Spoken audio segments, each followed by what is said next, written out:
안녕하세요. 토요미스테리 디바제시카입니다. 여러분 혹시 페루 남부에 위치하고 있는 나스카 사막에 그려져 있는 그 거대한 선들과 그림들을 알고 계신가요? 그걸 나스카 라인이라고 부르는데요. 세계 7대 불가사의 중에 하나로 불리고 있죠. 이건 처음에 1939년에 외부에 발표가 되었고 발견이 되었어요. 그런데 1994년에 와서야 유네스코 문화유산으로 지명이 되었죠. 자, 어떻게 된 라인들인지 아마 궁금하실 거예요. 자, 저는 오늘 많은 사진들을 여러분께 보여드릴 건데요. 이건 상공에서 찍은 사진입니다.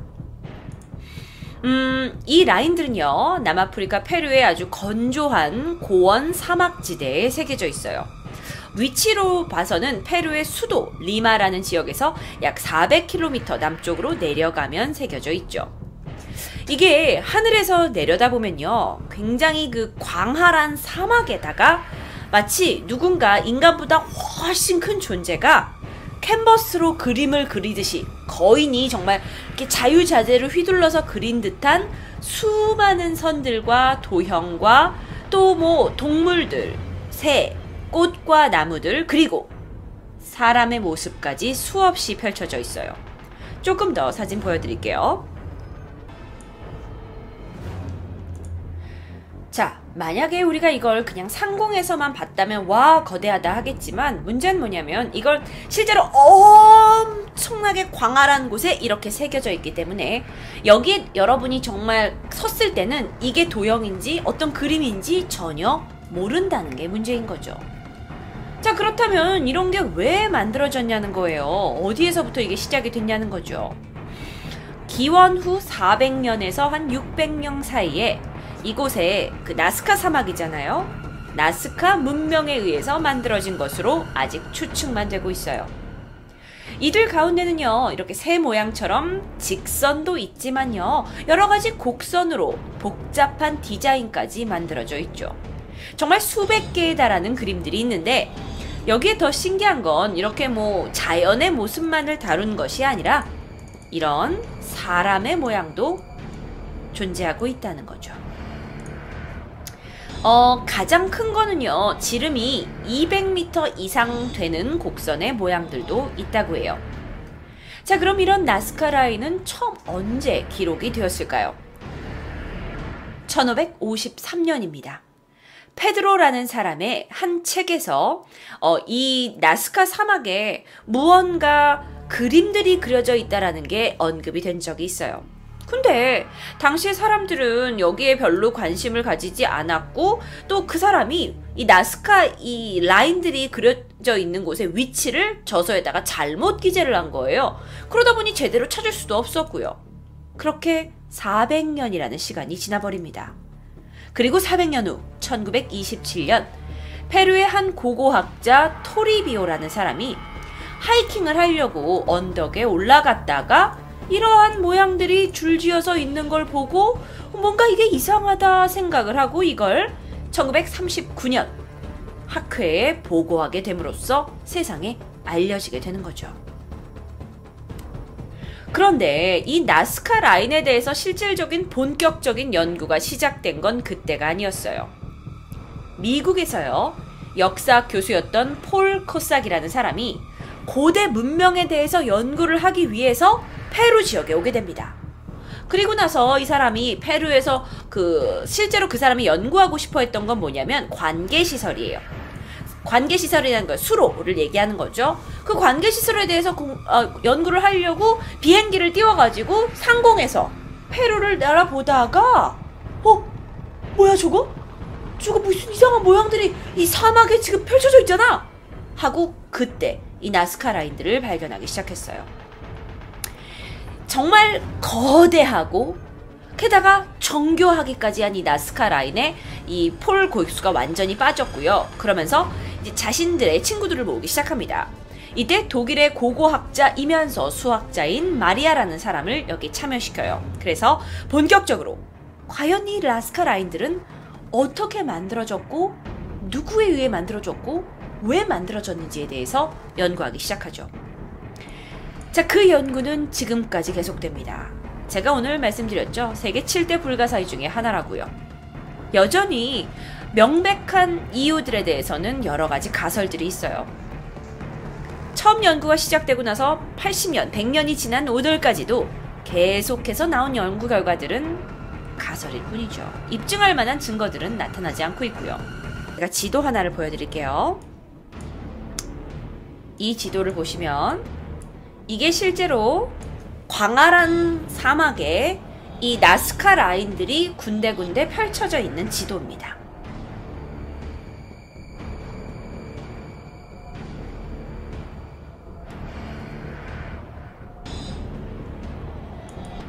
보시면 여러분은 사진으로 1개, 2개, 3개만 봤지만 상당히 많은 게 이 나스카 사막에 펼쳐져 있어요. 그쵸? 자, 그런데 먼저 왜 만들어졌을까라는 의문보다 어떻게 만들어졌을까 하는 의문은 여전히 많은 사람들이 풀어내려고 하고 있습니다.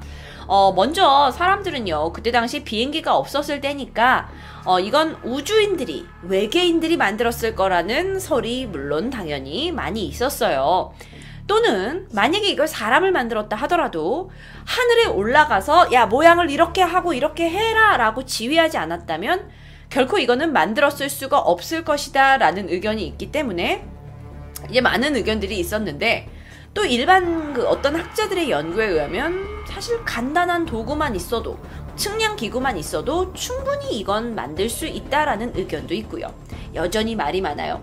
제가 미스테리에서 한번 다뤘던 적이 있어요. 미스테리 서클이라고 해서, 그것도 이렇게 초원 같은 곳에다가 이렇게 나 있는 보리 갈대 같은 거를 눕혀가지고, 한 방향으로 눕혀가지고 미스테리 서클들이 만들어졌다는 미스테리 방송을 예전에 한번 했었는데, 그거하고 비슷하게 이 나스카 라인에 대해서도 인간이 인위적으로 만들어낼 수 있다는 의견이 여전히 분분합니다.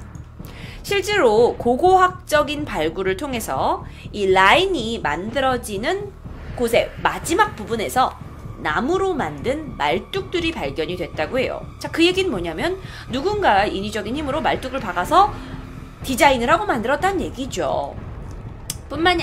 그래서 이 방사선 측정을 거쳐서 이 만든 때, 그리고 이 동원된 인원의 수까지 계산해 내어가지고 어떤 고고학자들은 이런 라인 사실 대단해 보이지만 인간이 충분히 짧은 시일 안에 도구만 있으면 만들 수 있다고 결론을 내리기도 했다고 해요.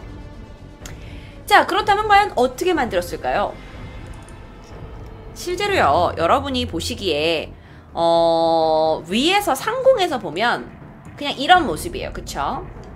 그런데 얘를 살실 보면 이 부리부터 꼬리까지 134m예요. 134cm 아니고요.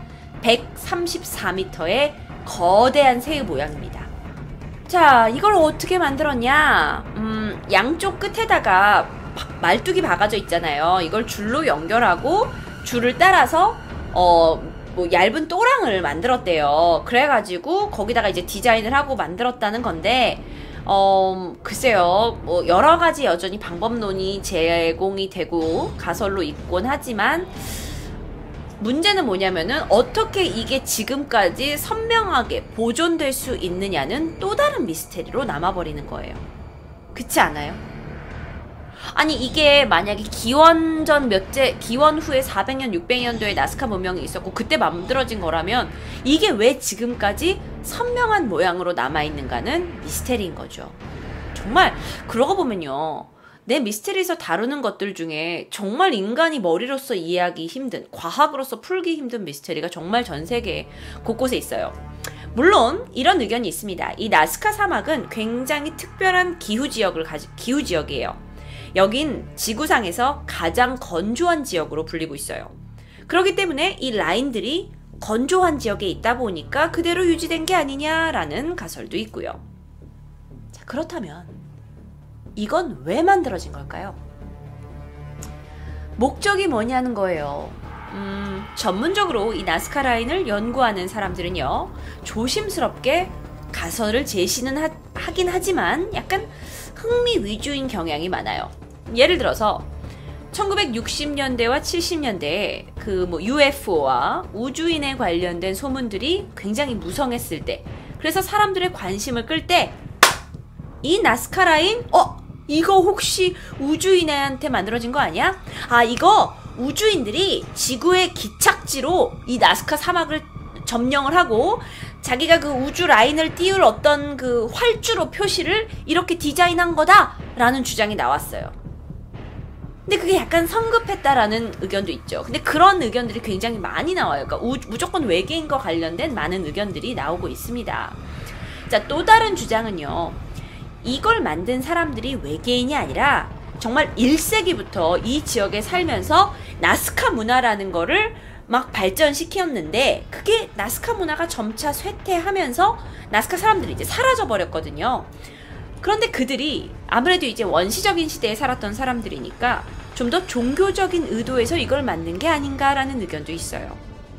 즉 뭐냐면 나스카 사람들이 뭔가 하늘에 신적인 존재가 있다고 믿고 나서 신에게 보여주기 위한 신의 숭배를 나타내기 위한 그림을 대형 디자인으로 그렸다는 거죠. 아까 말씀드렸던 그 독일의 고고학자 마리아가요. 실제로 이 나스카 근처에서 오랫동안 기거하면서 연구를 진행했어요. 그런데 이 라인들이 그 마리아의 주장에 의하면 천문학적으로 그 지평선상의 어떤 해와 다른 천체들 그리고 별에 뜨는 지점을 표시한 것과 일치하다라는 의견을 내기도 했고요. 완벽하게 일치하진 않지만요. 그냥 밤하늘의 별자리다 이건 이렇게 주장하는 것도 있고요. 근데 또 다른 미국의 학자들은요. 여기가 비가 잘 안 오는 지역이다 보니까 물에 대한 그 어떤 숭배? 이게 되게 나스카 문명 사람들이 강해서 여기다가 이 동식물을 막 그리는 거는 물에 대한 물의 신에게 숭배하는 예배 의식이었다. 이렇게 주장하기도 하고요. 답은 아직 없어요. 여기는요. 우리가 이렇게 얘기하잖아요. 미스테리 하면 그 미스테리 지역이 지금까지도 남아있을까? 네. 지금까지도 남아있어요. 실제로 최근 2011년, 2012년까지만 해도 일본 대학에서 고고학을 연구하는 탐사단들이 또 대거 그쪽으로 가서 그동안 알려지지 않았던 또 다른 나스카 라인들을 발견했다라는 보도 자료가 있기도 했어요. 그리고 또 발굴 작업을 계속적으로 진행하고 있기도 하고요.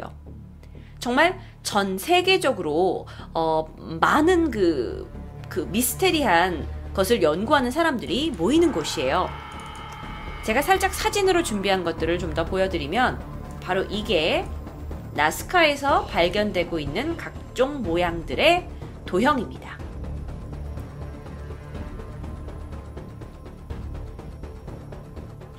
뭔가 기괴하기도 하고요. 그쵸? 그리고 이게 나스카에 있는 실제 고래라고 표현을 했지만 65m 길이의 고래고요. 굉장히 흥미롭죠. 그래서 여긴 많은 관광객들이 모이고 있어요. 그런데 이 많은 사람들이 여기에 들어오다 보니까 주변에 고속도로가 들어오게 된 거예요. 이런 식으로요. 여기가 이쪽 나스카 사막인데요. 그런데 이렇게 많은 사람들이 오면서 오히려 수천 년 동안 유지되어 왔던 이 나스카 라인들이 오히려 인간의 방문으로 인해서 빠르게 부식되어져 가고 있다고 합니다. 이렇게 되다간 불가사의가 어느 날 사라질 수도 있을 것 같아요.